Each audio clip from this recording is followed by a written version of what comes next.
Hello student, आप सभी का सक्सेस साइन में स्वागत है। हम लोग इसके पहले हम लोगों ने मूल्य लक्ष्य स्तर के बारे में पढ़ा है और मतलब जो इसके पहले की क्लास हुई थी तो हम लोग गोल और मूल्य वैल्यू गोल और स्टैंडर्ड के बारे में हमने पढ़ा। उसके वो कितने प्रकार के होते हैं, उसके वो क्या होता है, इसके बारे में हम लोगों ने जाना। अब हम लोग देखेंगे एक चीज़ें वहाँ रह गई थी, छूट गई थी। क्या है? स्तर के प्रकार। स्तर के प्रकार क्या है? स्तर के प्रकार ये कितने प्रकार के होते हैं? 2 प्रकार के। कौन कौन से? एक परंपरागत स्तर, दूसरा नमनीय या परिवर्तनशील स्तर। नमनीय या परिवर्तनशील स्तर। जैसा कि नाम से ही लग रहा है, परंपरागत स्तर मतलब ये रूढ़िवादी स्तर होता है। ये पीढ़ी दर पीढ़ी हस्तांतरित होता है, इसे बदला नहीं जाता है। लेकिन नमनीय या परिवर्तनशील स्तर ये परिवर्तन होते रहते हैं, ये बदलते हैं। परिवर्तनशील स्तर लेकिन ये बदलते नहीं हैं। परंपरागत स्तर। अब आज हम लोग डिसीजन मेकिंग के बारे में जानेंगे, निर्णय प्रक्रिया के बारे में जानेंगे। ये कितने प्रकार के होते हैं, कोशिश करेंगे कि निर्णय प्रक्रिया पूरी आज समाप्त कर दी जाए। डिसीजन मेकिंग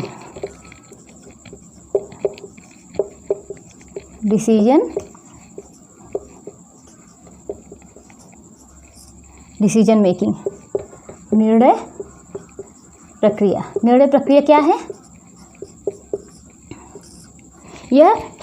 यह गृह प्रबंधन होम मैनेजमेंट का एक महत्वपूर्ण चरण है। जाहिर सी बात है कि जैसा हम निर्णय लेंगे हमको वैसा ही लक्ष्य प्राप्त होगा। अगर मेरे निर्णय अच्छे रहेंगे तो हमारा लक्ष्य जो है हमको प्राप्त हो जाएगा और हम सेटिस्फाई हो जाएंगे, हम संतुष्ट हो जाएंगे। अगर हमने सही निर्णय नहीं लिया है तो जो हमने गोल निर्धारित किया है, जिस लक्ष्य तक हमें पहुँचना है, वो लक्ष्य हम प्राप्त नहीं कर पाएंगे। तो निर्णय का होम मैनेजमेंट में निर्णय का होना बहुत ज़रूरी होता है गृह प्रबंधन में। तो हम देखेंगे कि निर्णय प्रक्रिया क्या है। निर्णय प्रक्रिया गृह प्रबंधन की, होम मैनेजमेंट की, गृह प्रबंधन की क्या है? आत्मा कही जाती है। क्योंकि इसके बगैर इसमें इसका बहुत ही महत्वपूर्ण योगदान होता है। और ये क्या होम मैनेजमेंट में निर्णय प्रक्रिया क्या? हृदय कहा जाता है। ये क्या है? इसका क्या है कि ये केंद्र है। निर्णय प्रक्रिया होम मैनेजमेंट का, गृह प्रबंधन का केंद्र है। तो हमने देखा कि निर्णय प्रक्रिया गृह प्रबंधन की आत्मा है, निर्णय प्रक्रिया गृह प्रबंधन का हृदय है, निर्णय प्रक्रिया गृह प्रबंधन का केंद्र है। अब आगे हम लोग ग्रास एंड कैंडल की एक परिभाषा देखेंगे जो कि एग्जाम में आ चुकी है। कौन सी परिभाषा है कि ग्रास एवं कैंडल क्या देखेंगे कि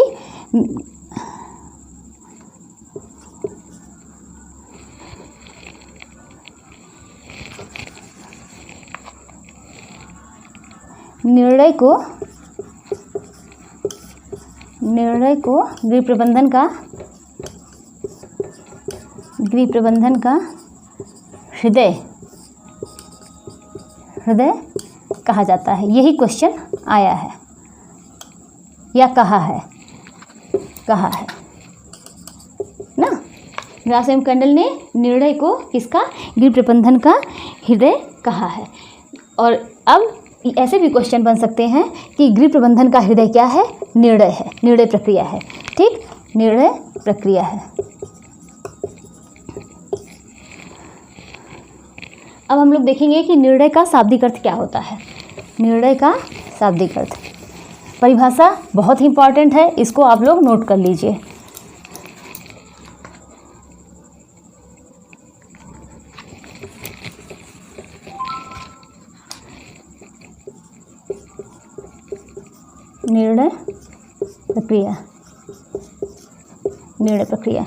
निर्णय प्रक्रिया इसका शाब्दिक अर्थ होता है काट देना। क्या होता है?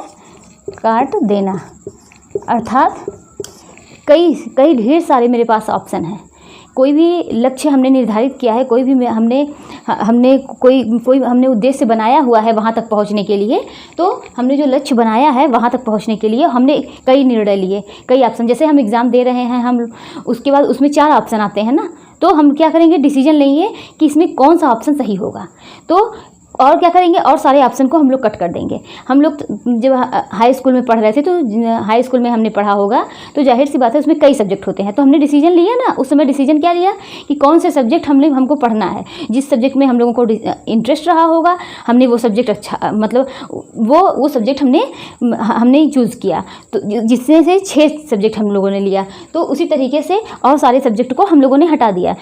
अगर वो सब्जेक्ट हम लोग अच्छे से पढ़ ले रहे हैं, तो हमने सोचा होगा कि बहुत अच्छा सब्जेक्ट है और अच्छा हुआ कि हमने ये सब्जेक्ट लिया। लेकिन जिसको बहुत टफ लग रहा होगा, तो हम लोग सोच रहे होंगे कि क्यों हमने इस सब्जेक्ट को लिया, अच्छा है या नहीं है, इस तरीके से हमको ये सब्जेक्ट ना लेके इसको लिया होता तो बहुत अच्छा होता।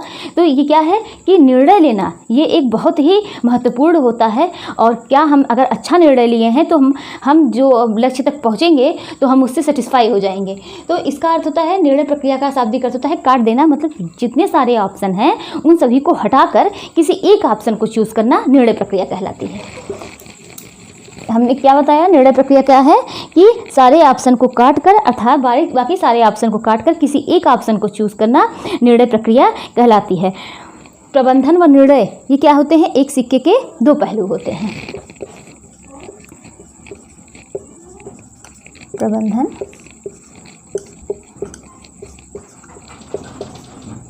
निर्णय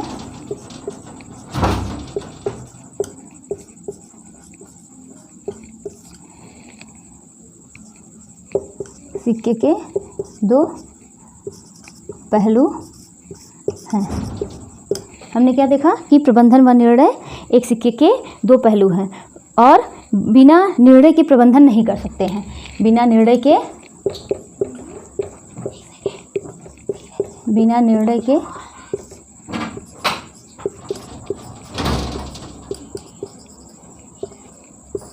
प्रबंधन नहीं कर सकते हैं। ये हमने बताया कि प्रबंधन के लिए, गृह प्रबंधन इसीलिए बिना निर्णय के प्रबंधन नहीं किया जा सकता है।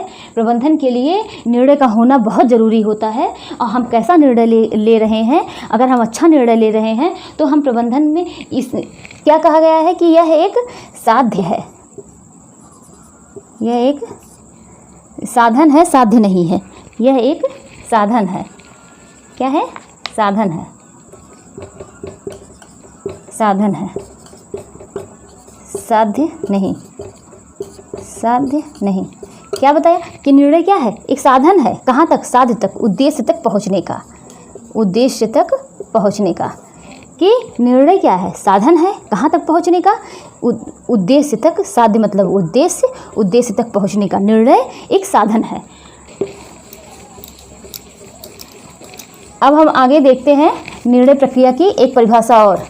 क्या है, निर्णय प्रक्रिया होम मैनेजमेंट की सबसे छोटी इकाई है। निर्णय प्रक्रिया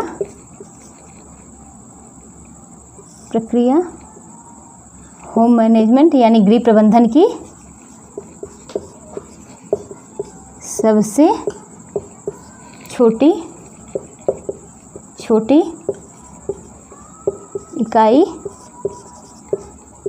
है, किंतु यह विज्ञान के अणु के समान है। किंतु यह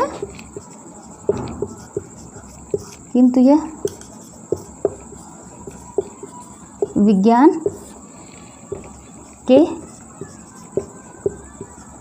अणु, किंतु यह भौतिक विज्ञान के अणु के समान है। तो हमने क्या देखा, किंतु यह भौतिक विज्ञान के अणु के समान है। हमने देखा कि निर्णय प्रक्रिया होम मैनेजमेंट यानी गृह प्रबंधन की सबसे छोटी इकाई है, किंतु यह भौतिक विज्ञान के अणु के समान है। इसको किसने बताया है, ये ब्रेटन की परिभाषा है। किसकी, परिभाषा आप लोग नोट करते रहिए क्योंकि परिभाषा बहुत इंपॉर्टेंट है। निर्णय प्रक्रिया गृह प्रबंधन होम मैनेजमेंट की सबसे छोटी इकाई है। ये छोटी इकाई है किंतु यह जैसे भौतिक विज्ञान में अणु का होना बहुत ज़रूरी होता है, एक एक छोटे छोटे अणु का, उसी प्रकार से कि निर्णय प्रक्रिया के होम मैनेजमेंट यानी गृह प्रबंधन के लिए निर्णय प्रक्रिया का होना बहुत ज़रूरी है। अब आगे हम देखेंगे कि निर्णय, और हम लोग एक चीज़ देखते हैं कि निर्णयन और निर्णय में क्या अंतर है। निर्णयन और निर्णय में क्या अंतर है, सोचिए आप लोग कि निर्णयन और निर्णय में क्या अंतर है। निर्णयन और निर्णय में क्या अंतर है। निर्णयन क्या है, निर्णय लेने की प्रक्रिया, और निर्णय क्या है, यह अंतिम निर्णय, जहाँ तक मुझे पहुँचना है, जो अंतिम लक्ष्य है, वो जो अंतिम निर्णय है वो है। मतलब कई, हमने क्या कहा, काट देना, यानी कई सारे ऑप्शन को काट कर एक निर्णय लेना, वही निर्णय कहलाता है। तो ये क्या है, निर्णय लेने की प्रक्रिया, निर्णय लेने की प्रक्रिया है, निर्णय लेने की प्रक्रिया,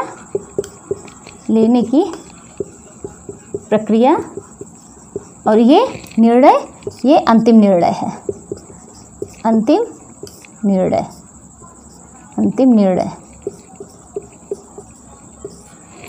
निर्णय है या अंतिम परिणाम है। ये अंतिम निर्णय है या अंतिम परिणाम है। अब आगे हम लोग देखेंगे निर्णय की विशेषता। निर्णय की क्या विशेषता है, निर्णय की विशेषता, निर्णय की विशेषता, निर्णय की विशेषता क्या है, ये क्या है, सर्वश्रेष्ठ विकल्प का चयन करना क्या कहलाता है, निर्णय कहलाता है। सर्वश्रेष्ठ विकल्प का चयन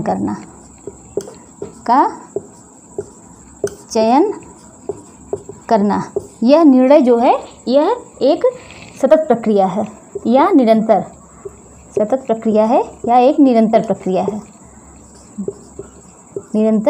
प्रक्रिया है। तो निर्णय, जाहिर सी बात है कि जो हम निर्णय ले रहे हैं वह जो अच्छा, सबसे सर्वश्रेष्ठ, सबसे अच्छा विकल्प है उसका चयन करना निर्णय कहलाता है। और यह एक निरंतर प्रक्रिया है, सतत प्रक्रिया है, यह एक मानसिक प्रक्रिया है, मानसिक प्रक्रिया है। निर्णय प्रक्रिया बार बार बदली नहीं जा सकती है। हमने कोई निर्णय ले लिया, फिर ये वो बार बार, आज हमने ये निर्णय लिया, नहीं चलो जाने दो, अब कल हम इस चीज़ को बदल देते हैं। वो बहुत सोच समझकर, बहुत बुद्धिमानी से और विवेकपूर्ण ढंग से लिया जाता है। कोई भी निर्णय लेंगे एक बुद्धिमानी तरीके से और विवेकपूर्ण ढंग से हम निर्णय का चयन करेंगे। निर्णय प्रक्रिया जो होती है ये अस्थायी होती है, ये बार बार बदली नहीं जा सकती है। निर्णय प्रक्रिया अस्थायी होती है और ये बार बार बदली नहीं जा सकती है। निर्णय प्रक्रिया यह किस पर, यह वास्तविकता पर आधारित होती है। किस पर, वास्तविकता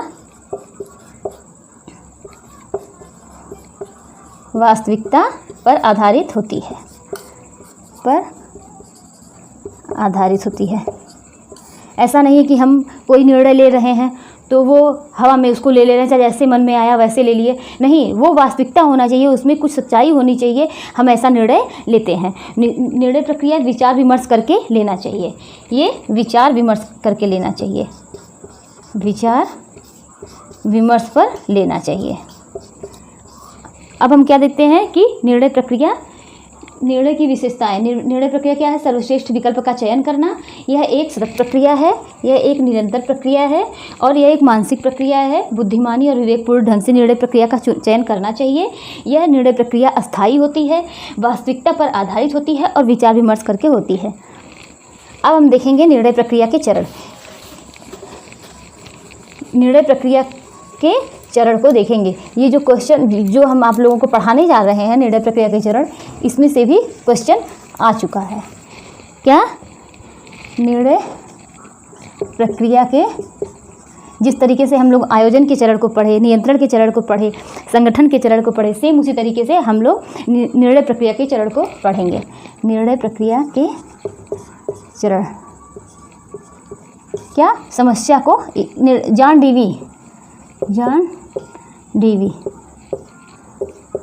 डीवी ने कितने प्रकार के निर्णय प्रक्रिया के चरण बताए हैं? 3। कौन कौन से? पहला, समस्या को परिभाषित करना, समस्या को परिभाषित, या तो समस्या का चयन करना, समस्या को परिभाषित करना, समस्या को परिभाषित करना। कोई भी चरण में से पहले हम समस्या को, क्या समस्या, कभी कभी हमारी लाइफ में कुछ ऐसी दिक्कतें आती हैं जिसको मुझे समझ में ही नहीं आता हम लोगों को कि आखिर समस्या है क्या। तो हम ये देखेंगे कि समस्या को परिभाषित करना या समस्या को पहचानना, समस्या को पहचानना, समस्या का चुनाव करना, क्या समस्या को परिभाषित करना। और दूसरा ऑप्शन है विकल्पों की पहचान, विकल्पों की पहचान।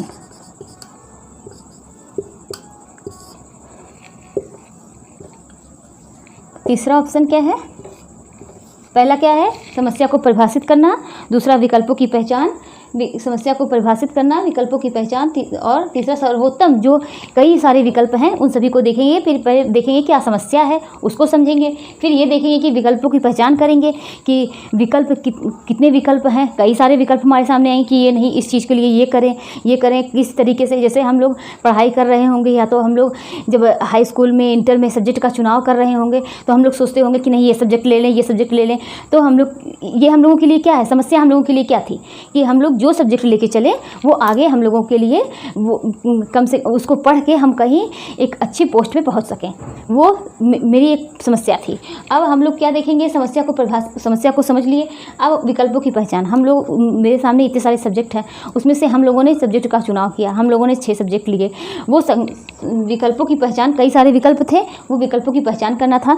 अब हम लोग तीसरा सर्वोत्तम विकल्प का चुनाव, जो हमने 6 सब्जेक्ट लिए, वो सर्वोत्तम विकल्प का चुनाव कहलाया। सर्वोत्तम विकल्प का चुनाव। ये जॉन डीवी ने 3 प्रकार के चरण बताए हैं। समस्या को परिभाषित करना, विकल्पों की पहचान, सर्वोत्तम विकल्प का चुनाव। अब ग्रास एवं कैंडल के अनुसार देखेंगे। किसके अनुसार? ग्रास एवं कैंडल के अनुसार देखेंगे कि निर्णय प्रक्रिया के चरण क्या है। निर्णय प्रक्रिया के चरण किसके द्वारा? ग्रास एवं कैंडल। ये इन्होंने निर्णय प्रक्रिया के कितने चरण बताए हैं? 5। कौन कौन से? पहला है वही चीज़, समस्या को परिभाषित करना, समस्या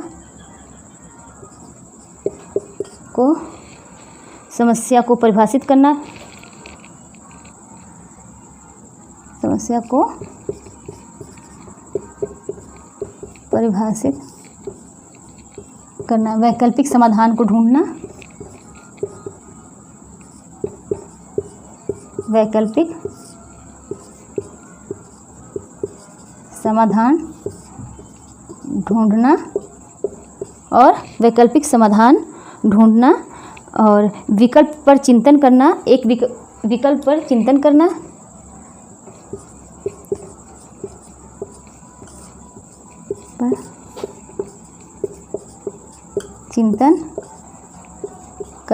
एक विकल्प का चयन,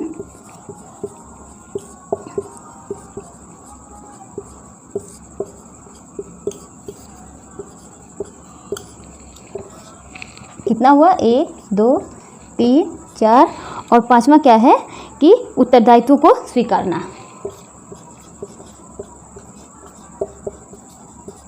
उत्तरदायित्व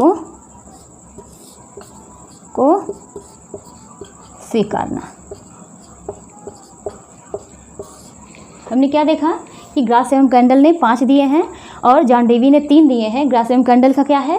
समस्या को परिभाषित करना, वैकल्पिक समाधान ढूंढना, विकल्प पर चिंतन करना कि जो हमने जो वैकल्पिक समाधान हमने कई वैकल्पिक समाधान को ढूंढा कि ये विकल्प ऐसे इन विकल्प के द्वारा समस्या को दूर किया जा सकता है। हमने वैकल्पिक समाधान ढूंढा, विकल्पों पर चिंतन करना, जो हमने विकल्प लिए हैं उस पर हम चिंतन करेंगे कि ये विकल्प अगर इस तरीके से करेंगे तो क्या हम अपने लक्ष्य को प्राप्त कर सकते हैं, या क्या मेरे निर्णय जो है वो सही तरीके से हो सकता है, क्योंकि निर्णय प्रक्रिया में निर्णय लेने के लिए हमारे सामने कई सारे विकल्प रहेंगे। तो विकल्पों पर, सारे विकल्प पर हम एक विकल्प पर चिंतन करेंगे। एक विकल्प का, उन सभी विकल्पों को, सब विकल्पों को हटाकर किसी एक विकल्प का चयन करेंगे और जो भी एक विकल्प आएगा उसको हम लोग स्वीकार करेंगे। अब हम लोग आगे देखेंगे। एलन के अनुसार 6 है। कितने हैं? एलन के अनुसार 6।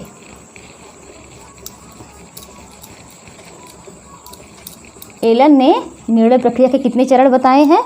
6 बताए हैं। कौन कौन से? एलन ने निर्णय प्रक्रिया के कितने चरण बताए हैं? 6 चरण बताए हैं। कौन कौन से?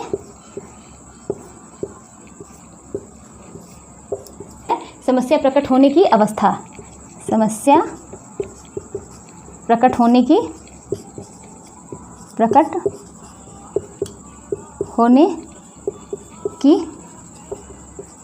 अवस्था, तथ्यों को खोजना, वास्तविक समस्या की पहचान करना,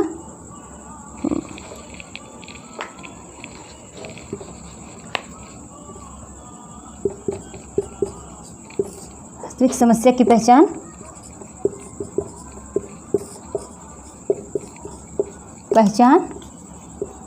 विकल्प को खोजना,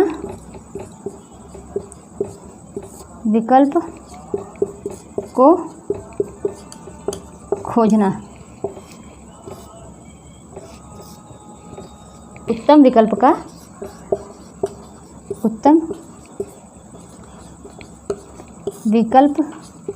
का चुनाव, क्रिया की विधि का निर्धारण,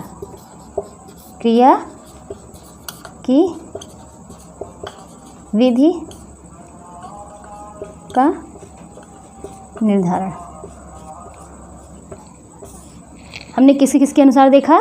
जॉन डेवी, ग्रास एवं कैंडल और एलन के अनुसार। क्या है? एलन के अनुसार समस्या प्रकट होने की अवस्था, तथ्यों को खोजना या खोज करना, वास्तविक समस्या की पहचान करना, विकल्प को खोजना, उत्तम विकल्प का चुनाव, क्रिया की विधि का निर्धारण। हमने 3 लोगों के अनुसार देखा। जॉन डेवी ने कितने प्रकार के बताए चरण? 3 प्रकार के। और ग्रास एवं कैंडल ने 5 प्रकार के बताए, एलन ने 6 प्रकार के बताए। अब हम क्या देखेंगे? निर्णय प्रक्रिया के प्रकार। निर्णय प्रक्रिया कितने प्रकार के होते हैं? निर्णय प्रक्रिया के प्रकार। निर्णय प्रक्रिया के प्रकार कौन कौन से हैं? एक, व्यक्तिगत निर्णय,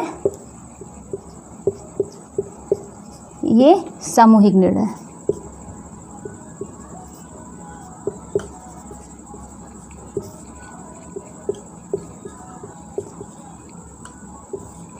व्यक्तिगत निर्णय और सामूहिक निर्णय। व्यक्तिगत निर्णय में क्या होता है?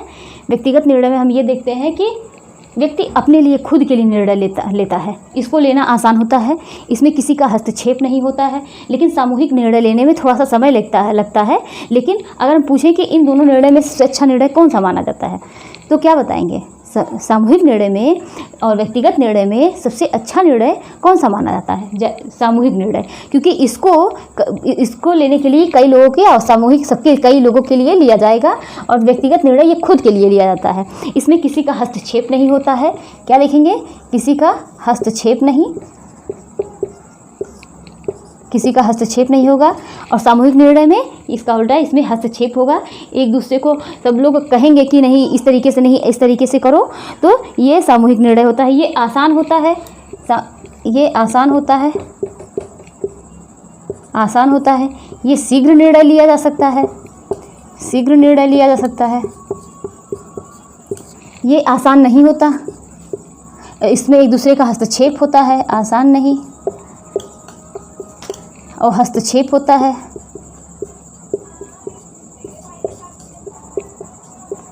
और ये शीघ्र निर्णय नहीं, इसमें समय ज़्यादा लगता है, समय ज़्यादा लगता है। तो हमने क्या देखा कि कितने प्रकार के निर्णय हुए, निर्णय प्रक्रिया के प्रकार, व्यक्तिगत निर्णय, सामूहिक निर्णय। क्या देखा कि इसमें हस्तक्षेप नहीं होती है, ये आसान होता है, इसको शीघ्र लिया जा सकता है व्यक्तिगत निर्णय, लेकिन सामूहिक निर्णय ये आसान नहीं होता है, इसमें हस्तक्षेप, एक दूसरे का हस्तक्षेप होता है और इसमें समय ज़्यादा लगता है। सचेत निर्णय और नैतिक निर्णय, क्या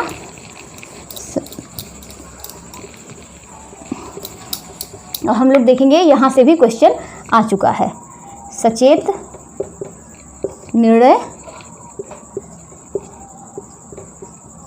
नैतिक निर्णय, नैतिक निर्णय, निर्णय। सचेत निर्णय क्या होता है? सचेत निर्णय, ये निर्णय सोच समझ कर लिया गया निर्णय कहलाता है, सचेत निर्णय। और नैतिक निर्णय क्या होता है?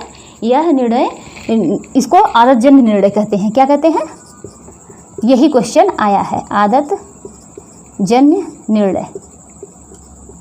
जैसे कि अगर हम पूछे आदत जन्य निर्णय क्या है, जैसे कॉफ़ी पीना, चाय पीना, ये सब क्या है? आदत जन्य निर्णय है।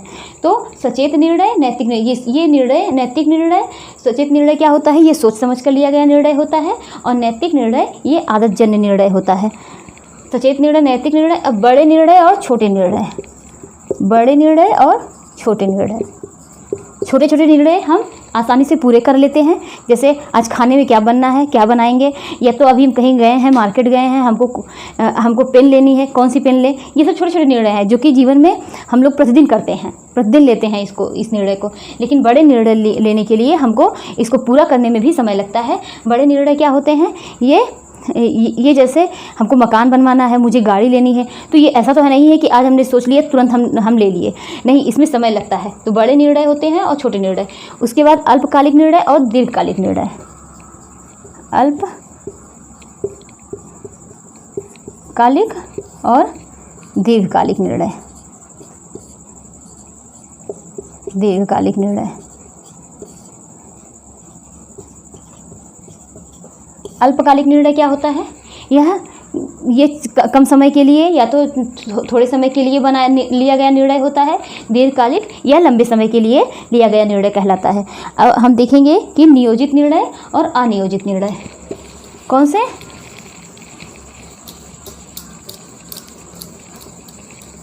नियोजित, अनियोजित।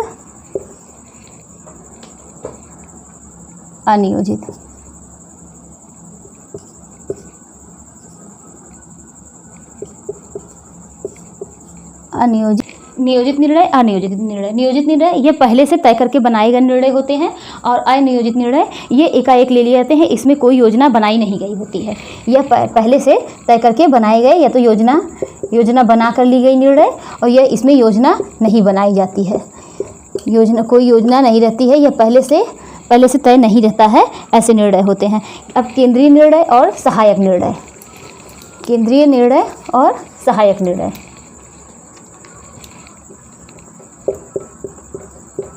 केंद्रीय निर्णय और सहायक निर्णय,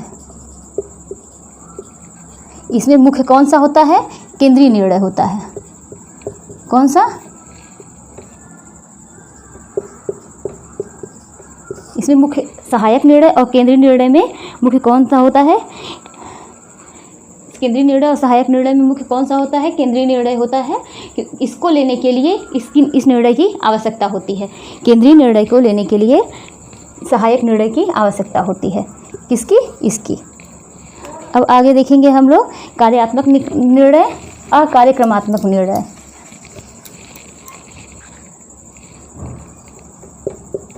कार्यात्मक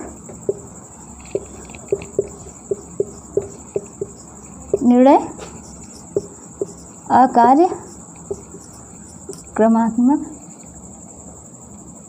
अकार्यक्रमात्मक निर्णय।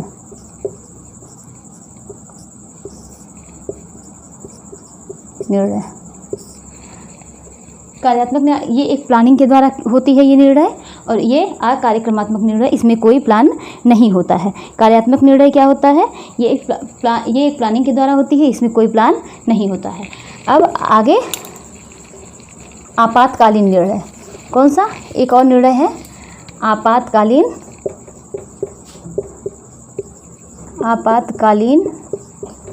निर्णय। आपातकालीन निर्णय क्या होता है, आपातकालीन निर्णय वह है कि हम नहीं जानते, जैसे हमने कोई पैसा इकट्ठा किया है बच्चों की पढ़ाई लिखाई के लिए, लेकिन अगर वही उसी का एक्सीडेंट हो जाए या कोई दुर्घटना हो जाए, उस पैसे को एकाएक लगा दिया जाए, यानी एकाएक बिना सोचे समझे एकाएक ऐसी परिस्थिति आ जाती है कि जिसके लिए हम लोगों को निर्णय लेना पड़े, तो ऐसा निर्णय क्या कहलाता है, आपातकालीन निर्णय कहलाता है। अब हम देखेंगे डेल्फी डिसीजन मेकिंग क्या है। निर्णय प्रक्रिया के हमने प्रकार पढ़े, अब देखेंगे डेल्फी डेल्फी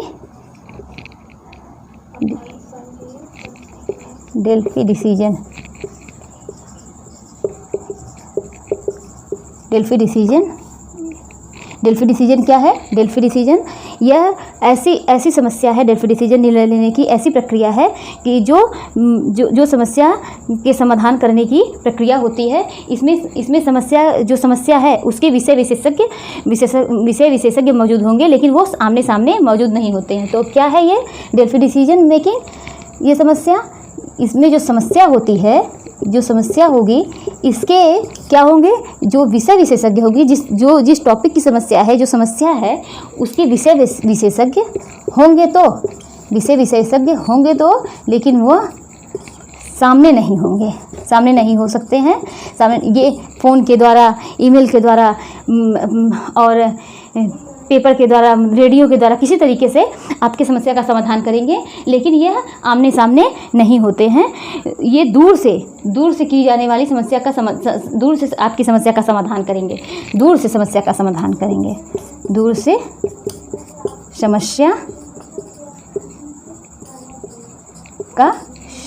करेंगे। तो हमने डेल्फी डिसीजन मेकिंग के बारे में क्या पढ़ा, डेल्फी डिसीजन मेकिंग के बारे में क्या पढ़ा कि इसमें एक समस्या होगी जिसके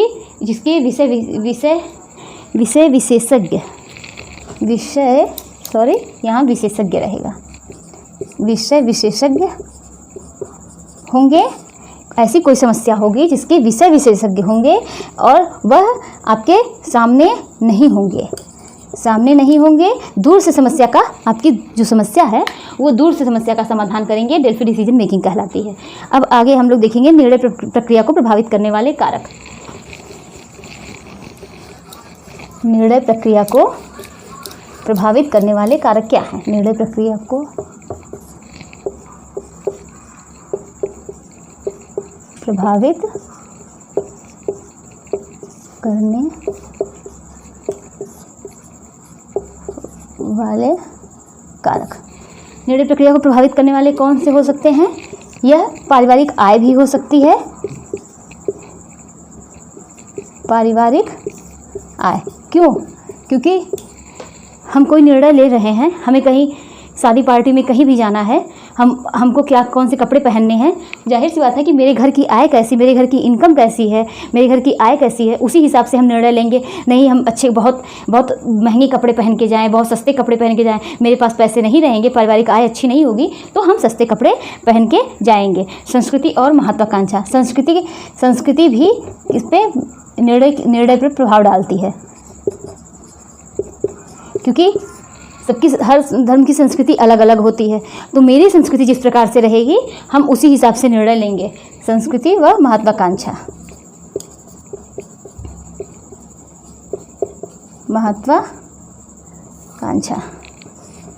और पारिवारिक आय, पारिवारिक साधन, ये तीन पारिवारिक साधन। तो ये निर्णय प्रक्रिया को प्रभावित करने वाले कारक होते हैं। आज हम लोगों ने निर्णय प्रक्रिया को पढ़ा। निर्णय प्रक्रिया क्या है कि कई ऑप्शन, मेरे सामने कई ऑप्शन हैं, उन ऑप्शनों में से कई ऑप्शनों को काट कर किसी एक ऑप्शन का चूज़ करना, एक ऑप्शन को निकालना निर्णय प्रक्रिया कहलाती है। गृह प्रबंधन का हृदय किसे कहा है? निर्णय प्रक्रिया को कहा है। गृह प्रबंधन की आत्मा है क्या? कौन है? गृह प्रबंधन की आत्मा क्या है? निर्णय प्रक्रिया है। गृह प्रबंधन का हृदय किसने कहा? गृह प्रबंधन का हृदय किसको? निर्णय को। गृह प्रबंधन का हृदय निर्णय को किसने कहा? यह ग्रास एवं कैंडल ने कहा। तो इसी तरीके से हम लोग देखेंगे कि निर्णय प्रक्रिया को प्रभावित करने वाले कारक हमने देखे। हमने देखा कि आदतजन्य निर्णय क्या होता है, जिसको हम लोग नैतिक निर्णय बोलते हैं। आदतजन्य निर्णय क्या है कि हम सुबह उठते हैं तो हमको यही क्वेश्चन आया हुआ है कि कॉफ़ी बनाना कैसा निर्णय है? यह एक कॉफ़ी पीना या चाय पीना कैसा निर्णय है? यह एक आदतजन्य निर्णय है।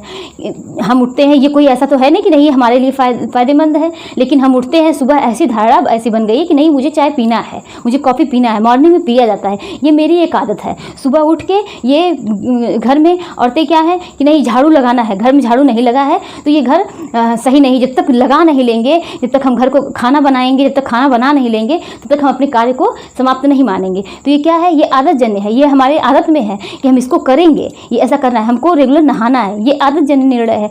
चाय बनाना, कॉफ़ी बनाना, ये सब क्या है? आदतजन्य निर्णय है। तो हमने आदतजन्य निर्णय को पढ़ा। आपातकालीन निर्णय पढ़ा कि ये एकाएक किसी परिस्थिति में आपके सामने, इसको हम लोग आपके सामने ऐसी परिस्थितियां आ सकती हैं कि जैसे हमने पैसे बहुत इकट्ठा करके रखे हुए हैं, अपने बच्चे या किसी अदर चीज़ के लिए मकान बनवाने के लिए रखे हुए हैं, और एकाएक ऐसी परिस्थितियां घर में आ गई कि नहीं कोई दुर्घटना हो गया, किसी का एक्सीडेंट हो गया, और जो हमने पैसे रखे हैं उसको उठा के उसमें लगा दिया। तो ये क्या है? आपातकालीन निर्णय। मतलब बिना सोचे विचारे हमने उस पैसे को किस लिए रखा है? कहीं और लगाने के लिए, और क्या हुआ कि आगे वो ऐसी परिस्थितियां बन गई कि उसको उठा के कहीं और लगा दिया। तो ये आपातकालीन निर्णय हो गए। व्यक्तिगत निर्णय हुआ, सामूहिक निर्णय हुआ। व्यक्तिगत निर्णय क्या होता है? जो ये कम समय के लिए होता है, इसमें किसी का हस्तक्षेप नहीं होता है, ये छोटे छोटे निर्णय होते हैं, ये खुद के लिए निर्णय बनाए जाते हैं। सामूहिक निर्णय क्या होता है? इसमें बहुत लोगों का हस्तक्षेप होता है इस सामूहिक निर्णय में, और इसमें बहुत लोगों का, इसमें समय बहुत ज़्यादा लगता है सामूहिक निर्णय में। तो ये व्यक्तिगत हो गया, सामूहिक हो गया। इसी प्रकार से नियोजित निर्णय हुआ, अनियोजित निर्णय हुआ। ये पहले से नियोजित निर्णय पहले से सोचा समझा रहता है। अनियोजित निर्णय, इसमें कोई योजना नहीं रहती है। तो इसी तरीके से हमने कई प्रकार के निर्णय के प्रकार पढ़े, निर्णय की विशेषताएं पढ़ी हैं कि निर्णय का होम मैनेजमेंट गृह प्रबंधन के लिए बहुत महत्वपूर्ण होता है। बिना निर्णय के हम गृह प्रबंधन नहीं कर सकते हैं। तो इस तरीके से हमने आज निर्णय प्रक्रिया के पूरे चैप्टर को कंप्लीट किया। अब आगे हम नेक्स्ट डे दूसरा चैप्टर कंप्लीट करेंगे। Thank you.